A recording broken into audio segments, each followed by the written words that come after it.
আজকে দুপুরে করে নিয়েছি আমি ঝিঙের ঘন্ট। তাই ঝিঙেগুলোকে আমি ঝিরিঝিরি করে কেটে নিয়েছি। তারপরে ফোড়নে দিয়েছি কাঁচা লঙ্কা, তেজপাতা আর জিরে। আর এটাই যেহেতু আজকে নিরামিষ, সেই জন্য এটি মুগের ডাল দিয়ে করব। এর মধ্যে একটু মুগের ডালও দিয়েছি। হালকা ভেজেই আমি ঝিঙেগুলোকে দিয়ে দিলাম।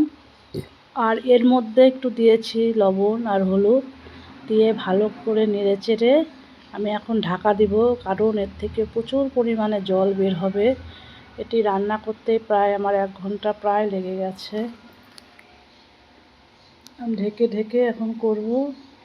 তাও আমি মাঝে মাঝে ঢাকা খুলে দেখছি কতটা জল শুকিয়ে আসছে। অনেকটা আজকে কোনো বাটা মশলা দেইনি। আজকে আমার শরীরটা অতটা ভালো না, কোনো রকমে রান্না করেছি। এই যে নাড়াচাড়া করে নিয়ে এর মধ্যে একটু চিনি দিয়েছি, তাহলে খেতে একটু মিষ্টি মিষ্টি হবে, ভালো লাগবে। আর শেষে একটু আটা ছিটিয়ে দিয়েছি, যাতে এটা জলটা শুকিয়ে আসে। এই দেখো আমার ঝিঙের ঘন্ট প্রায় হয়ে গেছে। এই যে আমি নামিয়ে নিচ্ছি। খেতে কিন্তু দারুণ হয়েছিল। টাটা।